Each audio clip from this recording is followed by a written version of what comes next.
ನಾನು ಮೊದಲೇ ಹೇಳಿದೆ, ನಮ್ಮ ಮೈಸೂರು ಉದಯವಂತ ಕನ್ನಡಿಗರ ಬಳಗದಿಂದ ಕಳೆದ 15-20 ವರ್ಷಗಳಿಂದ ಮೈಸೂರು ಮಹಾನಗರ ಪಾಲಿಕೆ ಆಯುಕ್ತರು, ಜಿಲ್ಲಾಧಿಕಾರಿಗಳು, ಪೊಲೀಸ್ ಆಯುಕ್ತರು, ಕನ್ನಡ ಸಂಸ್ಕೃತಿ ಇಲಾಖೆ, ಈ ಸಂಬಂಧಪಟ್ಟಂಥ ಸಚಿವರುಗಳು, MLAಗಳಿಗೆ ನಾವು ಹೆಂಗೆ ಯಾವ ರೀತಿ ನಾವು ಆಕ್ರೋಶವನ್ನು ಹೊರ ಹಾಕಿದ್ದೀವಿ ಅಂದರೆ, ಇವ್ರು ನಿಜವಾಗ್ಲೂ ಮಾನ ಮರ್ಯಾದೆ ಬದುಕಿದ್ರೆ ರಾಜೀನಾಮೆ ಕೊಟ್ಟು ಮನೇಲಿ ಇರಬೇಕಾಯ್ತು. ಇವರು ಮಾನ ಮರ್ಯಾದೆ ಬಿಟ್ಟು ಹಣ ಮಾಡೋಕ್ಕೆ ಬಂದಿರೋದ್ರಿಂದ ಇವ್ರು ಯಾವುದಕ್ಕೂ ಪಾರದರ್ಶಕ ಆಡಳಿತ ಬೇಕಾಗಿಲ್ಲ. ಇವರು ಅಡ್ಡದಾರಿ ರಾಜಕಾರಣ, ಅಡ್ಡದಾರಿ ಅಧಿಕಾರ ಮಾಡೋದ್ರಿಂದ ಇವೆಲ್ಲ ಸೃಷ್ಟಿಯಾಗಕ್ಕೆ ಕಾರಣ. ಸರ್ವಾಧಿಕಾರಿ ಧೋರಣೆ ಯಾಕೆ? ಒಂದು ಕಡೆ ತೆರವುಗೊಳಿಸೋದು, ಇನ್ನೊಂದು ಕಡೆ ಅವರೇ ಪ್ರೋತ್ಸಾಹ ನೀಡೋದು.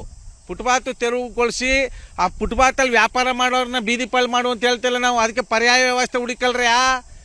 ಅಧಿಕಾರಿಗಳೇ, ಮೈಸೂರು ಮಹಾನಗರ ಪಾಲಿಕೆ ಆಯುಕ್ತರೇ, ಪೊಲೀಸ್ ಆಯುಕ್ತರೇ, ಜಿಲ್ಲಾಧಿಕಾರಿಗಳೇ, ಕನ್ನಡ ಸಂಸ್ಕೃತಿ ಇಲಾಖೆಯವರೇ, ವಾನ್ಗೆಟ್ಟವೆ, ಮಾನ್ಗೆಟ್ಟವೆ, ಕುಳುಗೆಟ್ಟವೆ, ನೀವು IAS IPS ಓದಿ ನಮ್ಮ 8ನೇ ಕ್ಲಾಸಲ್ಲಿ ಫೇಲ್ ಆಗಿರೋರ ಹತ್ರ ಯಾಕೆ ಬಯಸ್ಕೊತೀರಾ?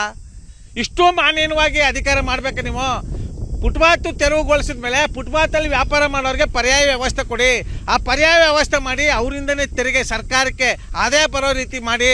ಯಾಕೆ ನೀವು ಇಷ್ಟೊಂದು ಅಡ್ಡದಾರಿಯಲ್ಲಿ ದೀಪ ಇಟ್ಟಂಗೆ ಕಳ್ಳರು ಕದ್ದು ಮುಚ್ಚಿ ಆಟ ಆಡ್ದಂಗೆ ಒಂದು ಕಣ್ಣಿಗೆ ಬೆಣ್ಣೆ ಒಂದು ಕಣ್ಣು ಸುಣ್ಣ ಅನ್ನೋ ರೀತಿ ಅಧಿಕಾರ ಮಾಡಬೇಡಿ ಕಣ್ರಿ ಅಂತ ನಾವು ನೇರ ದಿಟ್ಟ ನಿರಂತರವಾಗಿ ನಮ್ಮ ಆಕ್ರೋಶವನ್ನು ಹೊರ ಹಾಕ್ತಾ ಬರ್ತಾನೆ ಇದ್ದಾವೆ. ಆದರೆ ಅಂಥ ಅಧಿಕಾರಿಗಳು ನಮ್ಮ ಸಾಂಸ್ಕೃತಿಕ ನಗರದಲ್ಲಿ ಕಾಣ್ತಾ ಇಲ್ಲ.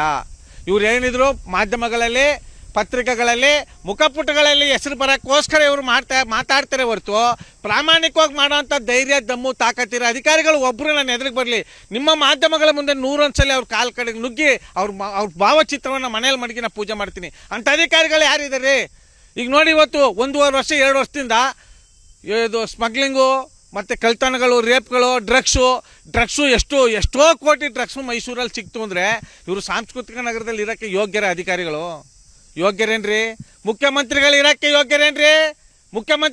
ರಾಜಕಾರಣದಲ್ಲಿ ಮುಖ್ಯಮಂತ್ರಿಗಳು 2ನೇ ಬಾರಿ ಮುಖ್ಯಮಂತ್ರಿಯಾಗಿ 2-3 ಬಾರಿ ವಿರೋಧ ಪಕ್ಷ ನಾಯಕರಾಗಿ 17ನೇ ಬಜೆಟ್ ಮಂಡನೆ ಮಾಡಿ ಯಾರು ತಿಥಿ ಮಾಡಿದ್ರು? ಯಾರು ಒಪ್ಪ ಮಾಡಿದ್ರು? ಯಾವ ಕಟ್ಟ ಕಡೆಯ ವ್ಯಕ್ತಿಗೆ ನ್ಯಾಯ ಸಿಕ್ತು?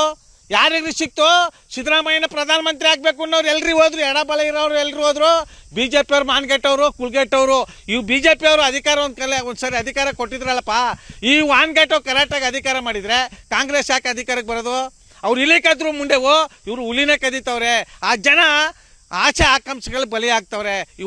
ಇಷ್ಟೆಲ್ಲ ಅನ್ಯಾಯಗಳು, ಅಕ್ರಮಗಳು ಎಗ್ಗಿಲ್ದೆ ನಡೆಯೋಕ್ಕೆ ಕಾರಣ ಮತದಾರ ಬಂಧುಗಳ ಬೇಜವಾಬ್ದಾರಿತನ, ಮತದಾರ ಬಂಧುಗಳ ಆಸೆ ಆಕಾಂಕ್ಷೆಗಳು, ಮತದಾರ ಬಂಧುಗಳ ಹುಚ್ಚು ಜಾತಿ ಅಭಿಮಾನ ಇವತ್ತು ಈ ಮಟ್ಟಕ್ಕೆ ಸಾಂಸ್ಕೃತಿಕ ನಗರದಲ್ಲಿ ನಡೆಯೋಕ್ಕೆ ಮುಖ್ಯ ಕಾರಣ ಅಂತ ನಮ್ಮ ಮೈಸೂರು ಉದಯವಂತ ಕನ್ನಡಿಗರ ಬಳಗದಿಂದ ಉಗ್ರವಾಗಿ ಖಂಡಿಸಿ ಆಕ್ರೋಶವನ್ನು ವ್ಯಕ್ತಪಡಿಸಿ ನಮ್ಮ ಮತದಾರ ಬಂಧುಗಳನ್ನೇ ನಾವು ಬೈಬೇಕಾಗಿದೆ ಮುಂದಿನ ದಿನಗಳಲ್ಲಿ.